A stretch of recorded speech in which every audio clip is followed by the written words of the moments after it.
Сакам да зборувам на тема која е многу важна, а многу често пати е занемарена во нашите животи, а тоа е темата мрморење или жалење или роптање. Како и да ја наречеме, постојаното жалење или мрморење изгледа како омилено поминато време на мнозина од нас. Се жалиме за времето како немаме што да облечеме, се жалиме како немаме доволно време во денот, се жалиме на храната која не ги исполнила нашите очекувања, се жалиме за работното место, колегите, шефот, се жалиме за земјата во која живееме, градот, народот, сообраќајот, културата. Речиси стана невозможно да си има разговор со пријател во кој ние или пријателот нема да се пожали на нешто. Денеска жалењето, за жал, е општо прифатлива норма. Честопати е охрабрено или е поддржано од културата. И дури стана секојдневен стил на комуникација за мнозина од нас. За повеќето, првиот приговор започнува со појадокот. Тоа не ми се допаѓа ова што ќе го јадам. За други, многу порано почнува со будилникот, со првиот аларм. Кој ќе станува сега? Предпоставувам, сите познаваме некој кој постојано се жали, некој кој вели, ништо не ми оди во живот. Што и да започнам, што и да правам, ништо не ми оди во живот. Секогаш кога ќе нарачам нешто, ништо не е како што треба. Оваа личност е постојано несреќна и секогаш има нешто негативно да каже. Борбата да се биде задоволен, да се биде среќен, не е некој нов концепт. Пред неколку илјади години Божиот народ ја војува оваа иста борба, но изгледаше многу поразлично.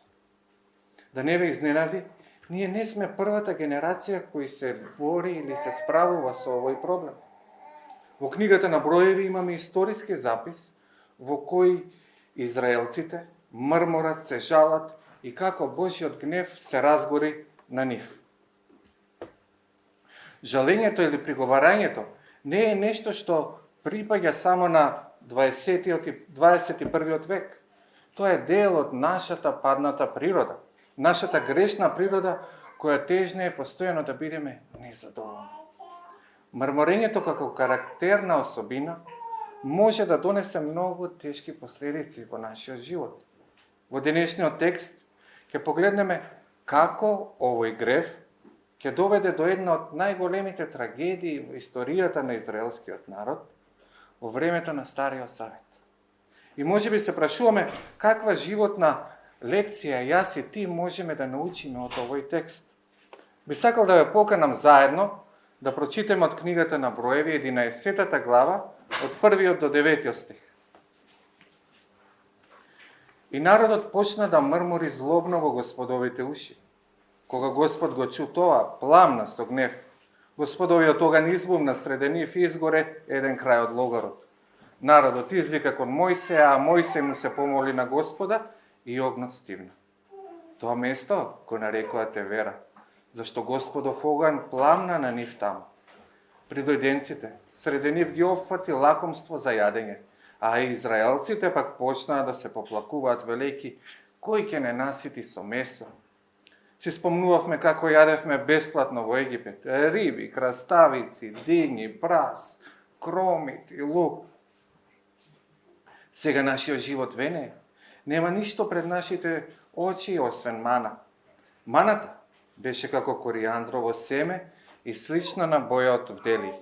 Народот одеше наоколу и ја собираше, а потоа ја мелеше со рашници или ја толчеше во толчник. Ја вареше во грнче и правеше колачиња од неја. Вкусот и беше како вкусна колачиња сготвени со масло. Кога ноќе росата се спушташе во логорот, со неја се спушташе и маната. Нека Бог го благослови читањето на неговиот збор и можеме да ги држиме нашите Библии отворени, зашто ќе одиме преку текстот. Ова е главна транзитна точка во книгата на Броеви. И што мислам под транзитна точка? До овој момент Израел му е верен на Господа. До овој момент прават се како што Господ им заповеда. И како што доаѓаме до 11 глава, главава што ја прочитавме, доаѓаме до првиот стих, Стих кој многу не изненадува. За мене и тебе постојат работи во оваа сторија, кои потешко ги разбираме за разлика од првобитниот читател. Од едноставна причина, бидејќи не живееме во тоа време, не живееме во тоа место, затоа дополнително истражување би ни помогнало да ја разбереме позадината на овој текст. Прво, израелскиот народ се влогори во околината на планината Синај. Нешто пошто е значајно во овој регион е обработливата почва. Ова не е екстремно плоден или агрикултурен крај, но сепак има по некој дрво, може нешто да се поседи, а и ќе никне нешто. Што е најважно, постои фертилна почва и постои вода. Земја во која може да се живее. Во вакви околности, израелскиот народ не би имал никакви тешкоти да обстане. Буквално се имаат на дофат. Но Бог, во својата премудрост, го повика неговиот собствен народ од плодно место да го следат во сува пустина. Сега израелците се под отворено небо. Сите работи до сега кои им биле на дофат, ти благодарам. Сите работи кои до сега им биле на дофат, повеќе ги немаат. Скоро е невозможно да се најде вода, храна. Единствената достапна храна е маната, која истата ја јадат веќе неколку дена и почнуваат да се жалат. Самата географија ни кажува приказно дека израелците почнуваат да го следат Бога во многу потешки околности отколку претходните. Од тешко чекорат на потешко. Од тука согледуваме дека ова ќе биде тешко патување, пустина во која ќе биде многу неугодно, огромна горештина, сув воздух, песок и прав во недоглед. Гледајќи со човечки очи, да се одржи нација во живот под вакви околности е човечки невозможно. Па Бог надприродно се погрижува за обстанокот на својот народ. Нешто што сакам да забележиме е дека следењето на Господа не донесе леснотија, удобно, задоволство и се што ќе посакаат. Неговото следење ги воведе од тешки во потешки околности. Писмото изобилува со примери во кои Божиот народ е целосно предаден, целосно посветен на Божјата волја, ги следи неговите заповеди и поради тоа искусува одредени тешкоти или страдања. Јас мислам дека книгата на Броеви се спротиставува на идејата ако го следиме Бога, дека се во животот ќе ни оди лесно. Се ќе оди како подмачкано, се ќе оди како што ние си замислуваме треба да биде. Сакам нешто да сватиме. Да се биде послушен на Бога во 11-та глава од Броеви, значи да се премине од плодна земја во сува пустина. Ова е реалноста со која се соочи Божиот народ. Јас мислам дека мнозина од нас имаат очекувања ако целосно го предадам мојот живот на Бог. Моето здравје ќе процвета, ќе ја добијам работата за која што сонувам, позицијата за која копнеам, ќе имам успешна кариера, убава куќа, стан, кола, но не е така. Послушноста кон Господа честопати води од тешко кон потешко. Не бидете изненадени, браќа и сестри, дека ако целосно го посветиме својот живот на Господ, дека нема да искусиме тешки околности. Но ова е клучно и сакам сите да го запомниме. Дека Бог е тој кој го запази или одржа својот народ за време на тешкотиите, исто како што ќе не одржи и нас. Зашто Бог го повика народот од плодна земја во пустина? Размислете. Бидејќи Бог сака да биде единствениот извор на живот, потпора која го одржува нашиот живот. Кога патуваш низ сува земја или пустина, ти не си сам. Патува со Бог кој може да те одржи за времето на тој пат и тој ќе те одржи во пустината. Тој го одржа својот народ, хранејќи ги со мана, тој ќе не одржи тебе и мене, хранејќи не со неговиот збор. Неговата храна ги има сите нутритивни состојки, доволно да ја одржат нашата душа на патот кон ветената земја. Неговиот збор дава живот. Бидејќи човекот нема да живее само од леп, туку од секој збор што излага од устата на Бога. Драги браќи и сестри, како израелците, така и ние сме на пат кон ветената земја. На тој пат да не дозволиме нашите срца да бидат преполни со приговори за нештата кои што Бог ги обезбедува и начинот на кој не води, туку да изобилуваат со благодарности за се што прави за нас. Ако внимателно ги прочитаме минатите поглавја или веќе сме ја читале книгата на Броеви, тешко е да не се забележи еден стих кој скоро постојано се повторува во секоја можна претходна глава. Но истиот стих нема да го најдеме во 11-та глава. Тоа станува збор за овој. Броеви 1 глава, еве за пример 54 стих. Израелците направија така како што Господ му нареди на Мојсеја, така направија во се. Значи Господ им заповеда нешто, така направија израелците. И овој стих се повторува во минатите глави. И може би се прашуваме, што се случило? Зашто овој стих не е опис за Божиот народ во 11-та глава? Што е поводот за нивното бунтовништво против Господа? Еве го одговорот, првиот стих од 11-та глава. И народот почна да мрмори злобно во Господовите уши. Кога Господ го чу тоа, пламна со гнев. Господов оган избувна среде нив и изгори еден крај од логорот. Значи, откако Бог ги ослободи од египетското робство, тој им го даде Мојсеевиот закон, каде ги имаа неговите заповеди.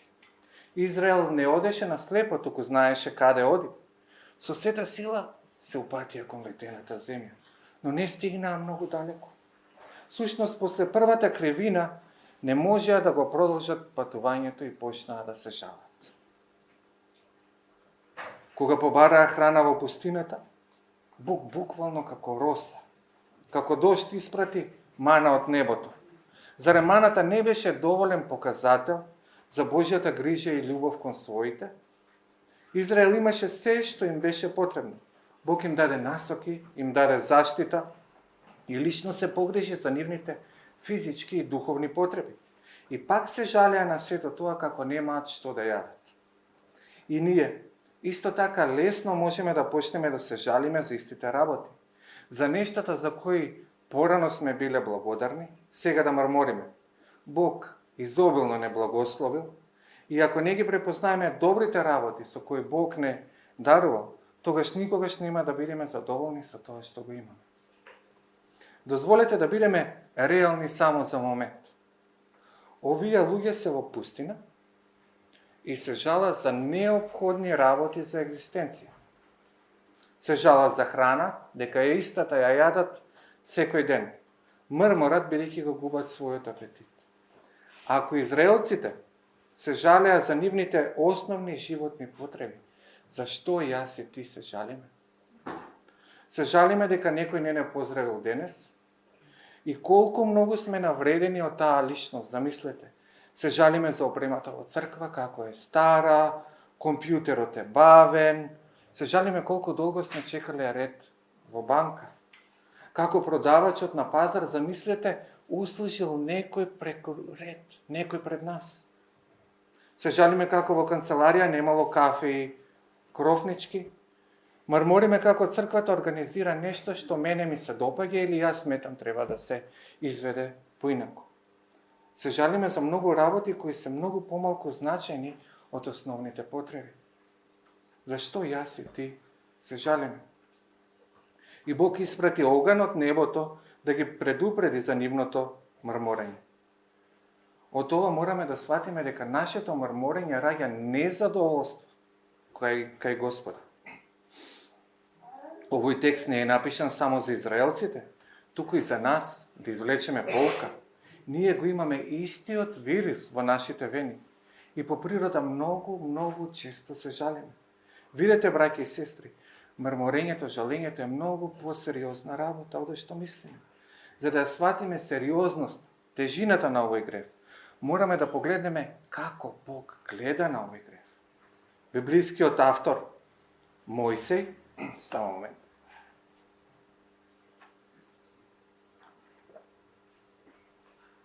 Се извинувам. Библискиот автор Мојсеј можел да напише било што овде. Пример, Израелците биле водени од неморал и Бог се разгневи на нив. Краделе еден од друг, Бог се наљути. Или израелците направиле идол и тоа го потикна Божиот гнев. Но Мојсей запиша, мрморењето е тоа што го потикна Божиот гнев. Дали знаете колку долго израелците чекореа во пустината пред да почнат да мрморат? Колку долго издржа? 3 дена. После 3 дена почнаа да се жалат. Замислете, 400 години во робство, а само 3 дена во пустина им беа потребни да почнат да се жалат. Јас, размислувајќи за себе си, многу побрзо се жалам отколку они. Многу мало нешто може да ни се испречи на патот и да бидеме неблагодарни. Некој ти кажал нешто и си потиштен во духот. И наоѓаме дека дури и најмала ситница може да не направи незадоволни и да почнеме да мрмориме. Какви карактеристики има мрморењето или како да го препознаеме? Дозволете да споделам неколку. Пред се жалењето или мрморењето е ирационално или со други зборови некако е без врска. Во минатите стихови забележавме дека Божиот народ кој се жали за својот несреќен живот во пустината. И можеби се прашуваме зашто се толку несреќни? Што е нивната несреќа? Се одвиваше добро, немаа некој посериозен проблем. Предпоставувам нивната несреќа мора да се однесува на тешкиот живот во пустината. И нешто многу интересно ве молам, забележате, тие преминаа од незадоволство со сегашноста во носталгија кон минатото. Добитна комбинација за депресија. Во стиховите 4 и 5 велат, се присетивме колку беше убава храната во Египет. Рибата, краставици, дини, лук, кромиц, што ти душа сака, имавме. Но сега немаме ништо освен оваа мана. Во Египет ни беше многу лесно да дојдеме до храна. Тоа беа старите добри времења. Сте слушнале честопати луѓето, па и јас, и вие можеби, старите добри времења. Тогаш беше подобро. Ах, колку прекрасно ни беше во Египет. Колку убаво минато имавме.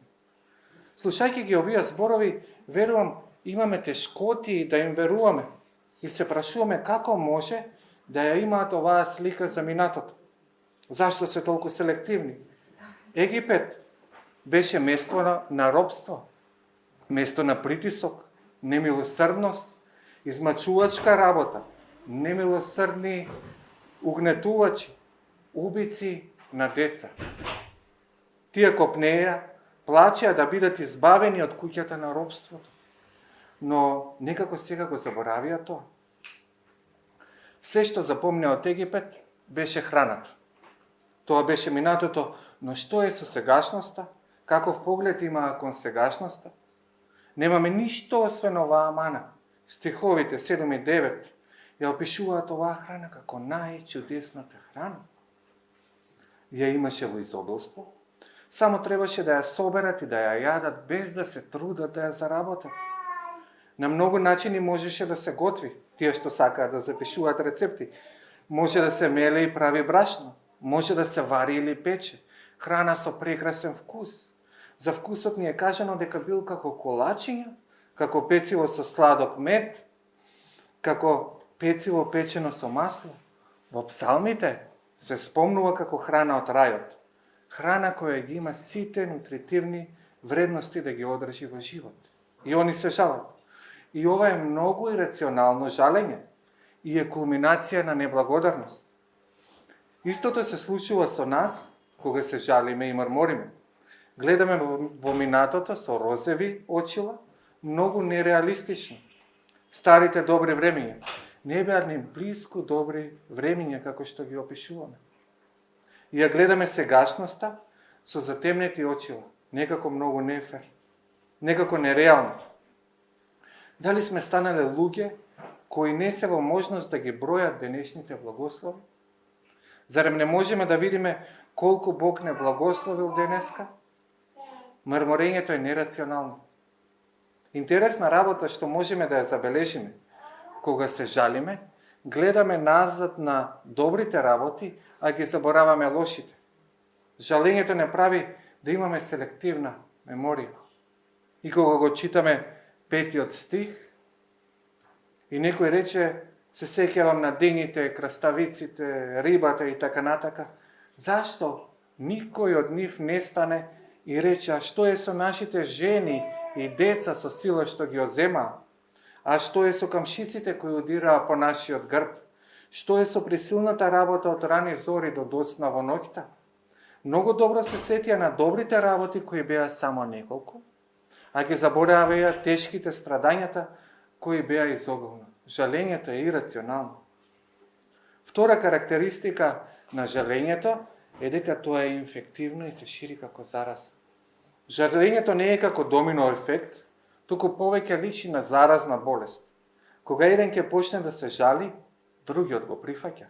Почна со една личност и многу брзо се прошири на целиот израелски народ. Само од една личност, гледајќи во друга, велејќи, ова не чини. Зашто дојдовме до овде? Јас би постапил многу поинаку. Ако само јас сум на позиција, ќе биде многу поразлично. Мрмарењето е заразно, како вирус и многу често и лесно се пренесува. Би ве поканил да го погледнеме второто мрморење во денешниот текст, а тоа се наоѓа во 4 стих. Придојдените, меѓу нив почнаа да негодуваат, а заедно со нив и синовите израелски седнаа, плача и велеа, кој ќе не насити со месо? Сега, кои се овие придојденци? Тоа се луѓе кои не се израелци. Го напуштија Египет заедно со Божиот народ за време на екзодусот. Во Излез 12 глава 38 стих читаме дека многу други луѓе искочија од Египет и им се придружија на израелците. Овие придојденци изгледа никогаш не ги прифатиле вредностите кои Божиот народ ги имаше. Никогаш не ја разбрале посветеноста која Бог ја бара. Иако биле заедно со Божиот народ, никогаш не биле Божи народ. Така да, мрморењето, забележате, започна од нив, па се прошири низ целиот камп. А потоа го гледаме, Мојсей се жали. Подосна во 12 глава Арон и Меријам се жалат. Подосна во 13 глава ги гледаме Божите луѓе како не сакаат да веруваат на извештајот на согледувачите за ветената земја и они се жалат. За на крај во 14 глава да започне финалното катастрофално бунтовништво. Жалењето беше како мала, незначителна работа, но многу брзо како инфекција се прошири. Како оган кој брзо се шири и ја зафаќа целата шума. Од ова можеме да сватиме дека треба да бидеме внимателни со кого и како го проаѓаме нашето време. Да избегнуваме разговори со луѓе кои хронично постојано се жалат или мрморат. Другорувањето со нив нема да ни биде од полза и секогаш ќе не влечат надоле и ќе го пренесат тој вирус на нас. И ние ќе почнеме да се жалиме. Не велам дека не треба да им посведочиме, не велам дека не треба да имаме сочувство за тие луѓе, не велам дека не треба да им помогнеме, туку треба да бидеме предпазливи со таквите разговори. Затоа да внимаваме со какви луѓе го поминуваме своето време, а исто така и да внимаваме и ние да не станеме непожелни поради нашето мрморење, да не дозволиме нашата горчина да стане туѓа горчина. Дух на мрморење може да уништи и браќа и сестри цела работна атмосфера. Може да раздели цел тим. Само еден е доволно да стане и да стане негативен и да критикува и сето тоа ќе се прошири на другите. Ова може да уништи фамилија, да растори црква. Постојат многу небиблиски причини поради кои цркви се растураат. Читав за сторија во која црквата се поделува или се растура поради бојата на тепихот, замислете. Почнува само една незадоволна личност и тоа незадоволство се прелеа на заедницата. Ова е многу лесен начин преку кој сатаната работи на наша штета. Ваквиот начин на мрморење го предизвика Божиот гнев кон народот. За мнозина ова ќе речеме е мала работа, но секогаш кога постои последиците се неминовни. Можеби нема да пројдеме 40 години во пустината, но нашето мрморење никогаш не е без последици. Кога апостолот Павле напиша писмо до раната црква, тој ги подсети ова со следните зборови. Ве молам, внимавајте. И да не го искушуваме Христос, како што некој од нив го искушува и загинаа змии. Не мрморете, како што некој од нив замрмореа, па загинаа од истребителот, Сето тоа им се случуваше за да служат како пример, а беше запишано нам за опомена. 1 Коринтијаните 10 глава 9 до 11. Ке прочитам сега од Филипјаните 2 глава 14 до 15. Правете се без мрморење и двоумење, за да бидете какви? Прави, чисти и непорочни чеда Божи. Каде? Среди изопачено и развратно поколение, во кое светите како светила во светот. Мрморењето живее во срце во кое благодарноста е отсутна. Верувам сите познаваме барем по една личност која постојано бара грешки во секого. Јас познавам мнозина, а честопати сум една од нив. Уморен сум, браќа и сестри, барајќи грешки сегдека околу мене и се прашам како можам да бидам среќна личност наспроти сето ова незадоволство. Во 1 Солуњаните, 5 глава, од 16 до 18 стих, Божјиот збор го каже ова. Радувајте се секогаш, молете се постојано, благодарете за се, зашто таква е волјата Божја во Христос Исус спрема вас. Апостолот Павле не вели благодарете само за добрите работи, туку за се, а тоа се ги вклучува и лошите. Тогаш, кој е лекот за мрморењето? Постои само еден збор, а тоа е благодарноста.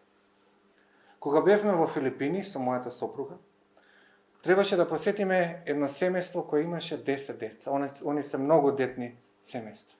И нигдека на гости не се оди со празни раце. Сопругата ми рече, требаме да купиме некој поклон за децата. Добро, ќе купиме, ама 10 деца се. Како да купиме поклони за 10 деца? Влеговме во маркет, верували или не, купивме леп на парчиња. Им го однесовме левот на овие деца. Немам видено поголема среќа во животот. Не гушка, скока, рипа од среќа. И знаете што? Овие деца не беа страдни.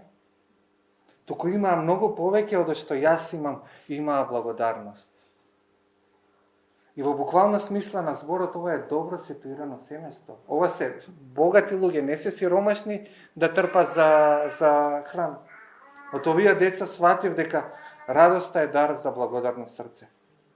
Жалењето води кон желба за повеќе и повеќе, повеќе и повеќе.